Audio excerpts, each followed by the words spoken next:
2. Bismillahirrahmanirrahim. Assalamualaikum warahmatullahi wabarakatuh. Alhamdulillahil karim ar-Rahman 'allamal Qur'ana khalaqal insana 'allamahul bayan.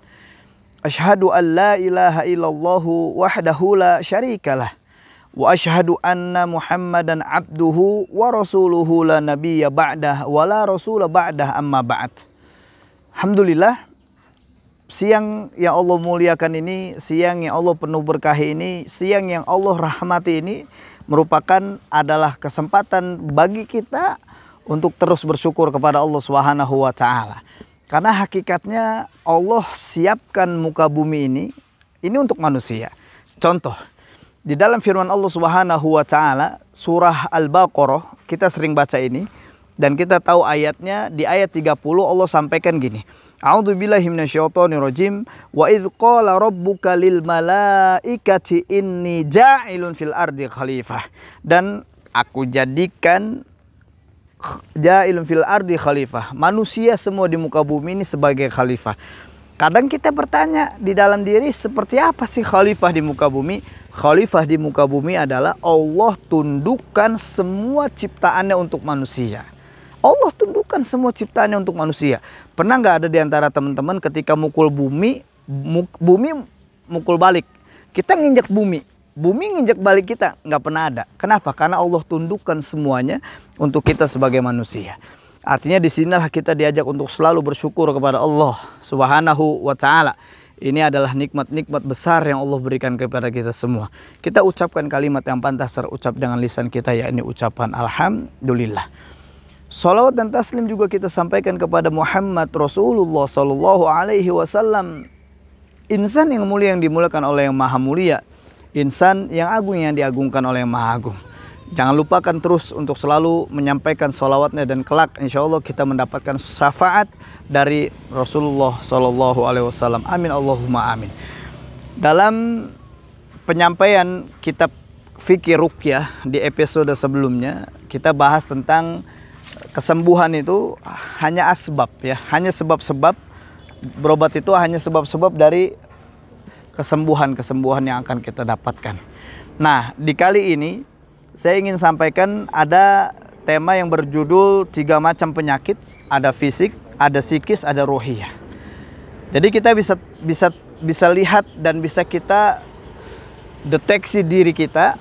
Ada penyakit fisik, ada psikis, ada ruhiyah. Sering sekali manusia disebutkan bahwa ada 2 potensi, yaitu potensi fisik dan potensi jiwa, yakni psikis. Tapi sebenarnya ada yang dilupakan oleh banyak orang, termasuk pakar yang mengkaji struktur dari manusia, yaitu potensi ruhiyah. Potensi ruh, bukan jiwa, ya, ada ruh, ada jiwa, yang berkaitan dengan akal pikiran seseorang. Nah, ketiga potensi ini yang ada di dalam diri manusia berpeluang pula untuk mendapatkan serangan penyakit, gangguan sesuai dengan karakternya masing-masing. Yang pertama, penyakit fisik atau amrad al-abdan, dan penyakit psikis amrad an-nafas. Manusia memiliki fisik sebagai tubuh kasar dan psikis jiwa sebagai tubuh halus. Kedua unsur ini sebagai ciptaan Allah Subhanahu wa taala tidak selamanya berada dalam kondisi normal dan sempurna. Keduanya akan mengalami gangguan jika tidak dirawat secara baik, sehingga menimbulkan apa yang disebut dengan penyakit fisik dan penyakit psikis. Melihat perbedaan keduanya yang sangat kontras, maka perawatan dan penyembuhannya juga sangat berbeda. Wah, kaget gak? Nggak kaget, oke. Jangan lupa like and subscribe channel ini biar tahu kisah seru lanjutannya.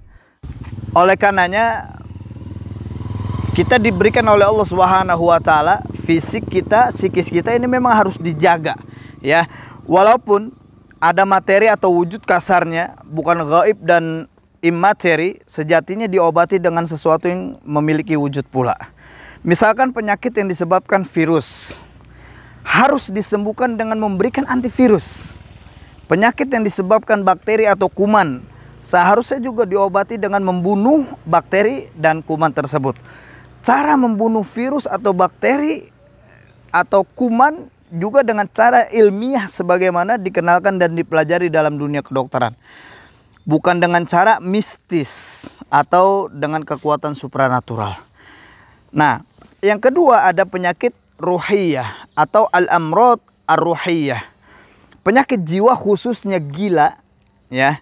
Banyak kita temukan saat ini, sudah mulai banyak masyarakat di sekitar kita sudah banyak kita lihat mengalami sakit al-amrad an-nafs, sakit jiwa. Nah, ini disebabkan oleh gangguan jin atau syaitan sebagaimana penyakit fisik. Tapi dalam ilmu psikologi modern disebutkan bahwasanya nggak dikenal adanya gangguan jin sebagai faktor penyebab gangguan jiwa. Meskipun faktanya adalah gangguan jin dapat menyebabkan kegilaan sebagai disebutkan dalam sebuah hadis dari Mathur bin Abdurrahman Al-Anak, katanya Ummu Abban binti Al-Wazi' binti Zari' binti Amir Al-Abdi telah bercerita kepadaku yang didapatkan dari bapaknya bahwa kakeknya bernama Zari' pernah membawa anaknya atau anak saudara perempuannya yang gila menemui Rasulullah Shallallahu Alaihi Wasallam. Kakekku berkata, ketika kami datang kepada Rasulullah SAW di Madinah, aku berkata, ya Rasulullah, sesungguhnya aku membawa anakku, anak saudara perempuanku yang sedang gila. Aku membawanya kepadamu agar engkau mendoakannya kepada Allah Subhanahu wa taala, Allahu Jalla wa Jalla, Allahu Azza wa Jalla. Nabi SAW berkata, bawalah dia kemari. Lalu aku bergegas mengambilnya di kendaraan, kulepaskan ikatannya dan kulepaskan pakaian musafirnya, kemudian kuganti dengan 2 pakaian yang bagus. Setelah itu kugandeng tangannya sampai menemui Rasulullah SAW. Lalu Rasulullah SAW berkata, dekatkan diri dia kepadaku dan hadapkan punggungnya kepadaku. Dekatkan kepadaku, hadapkan punggungnya kepadaku. Artinya dia berada atau membelakangi Rasulullah SAW. Kakekku berkata Nabi Muhammad SAW mengambil simpul-simpul pakaian-pakaiannya dari atas dan bawahnya. Lalu beliau memukul punggungnya, ya, ambil simpul pakaian yang dipakai, memukul punggungnya sehingga aku melihat putih kedua ketiaknya seraya berkata, keluarlah musuh Allah. Ukhruj ya adu Allah. Kalau bahasa Arabnya gitu. Ukhruj ya adu Allah. Keluarlah musuh Allah. Ukhruj ya adu Allah. Berulang-ulang Rasulullah katakan itu. Lalu anak itu menatap dengan pandangan yang sehat, tidak seperti pandangan sebelumnya. Kemudian Rasulullah SAW bersabda, menyuruhnya untuk duduk di hadapan beliau selaya berdoa dan mengusap wajahnya. Setelah didoakan, yang lebih baik dari anak tersebut. Hadis riwayat At-Tabrani. Menurut Syekh Wahid Abdul Salam Bali, dari hadis ini dapat diambil kesimpulan, yakni setan atau jin jahat kadang dapat merasuki manusia sehingga dia bisa menjadi gila. Kesurupan ini dapat diobati dengan ruqyah, dibantu dengan pukulan ringan. Paling tidak itu yang bisa saya sampaikan. Jadi hal ini penting bagi kita agar kita tahu ternyata selain ada penyakit psikis, ada sakit fisik, ada juga sakit rohiyah. Oke.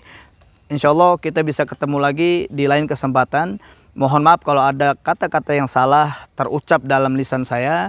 Inilah murni kebodohan saya. Tapi kalau ada kata-kata yang benar, kebenaran ini milik Allah dan Rasulullah SAW. Barakallahu fiikum wa faqakumullah. Wassalamualaikum warahmatullahi wabarakatuh.